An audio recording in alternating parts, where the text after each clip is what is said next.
యేసు క్రీస్తు నందు మనం ఏం చేయాలి? బాప్తిసం పొందాలి. ఆయన నిజమైన రక్షకుడు అని తెలుసుకోవాలి. ఆయన తప్ప ఈ లోకంలో ఎవరు రక్షించలేరు.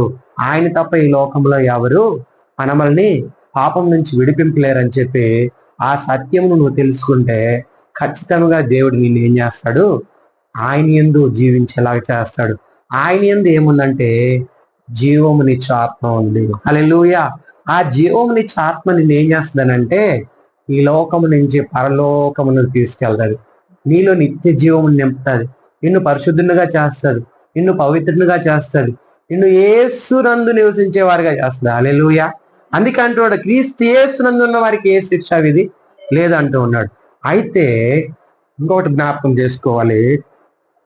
ఆయన యందు నేనున్నాను కదా, నాకు ఏమీ లేదనుకోవడము చాలా తప్పు.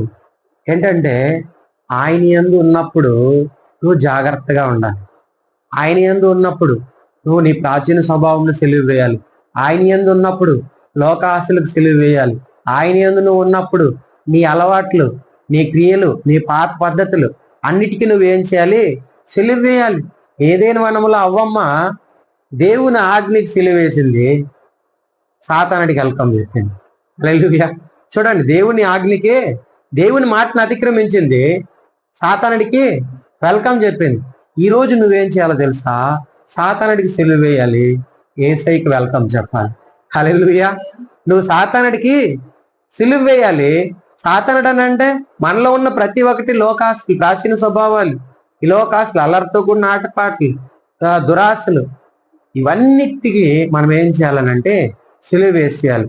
అదేవిధంగా మనం ఇంకొక మాట జ్ఞాపకం చేసుకుంటే 3:24 చదువు, రోమీయులకు రాసిన పత్రిక.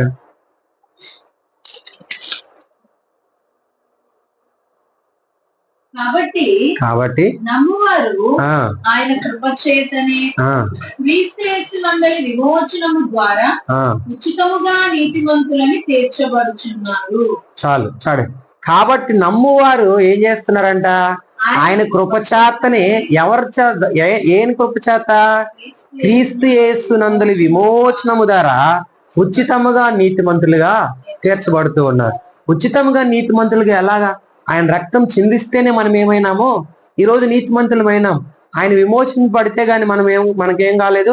ఆ రక్షణ భాగ్యం రాలేదు, ఆ స్వతంత్రత రాలేదు, ఆ సర్వ స్వతంత్రం మనకి రాలేదు. ఈరోజు ఆయన మరణించి తిరిగి లేస్తే గాని, ఆయన విమోచన ద్వారా ఉచితముగా ఈరోజు ఆయన గొప్పతారా మనం ఏమైనామంట? నీతిమంతులుగా ఉన్నాం. ఈరోజు చాలా మంది డబ్బులు ఇచ్చి చాలా కొనుక్కుంటూ ఉంటారు ఈ లోకంలో. అటేటి వల్ల నీకు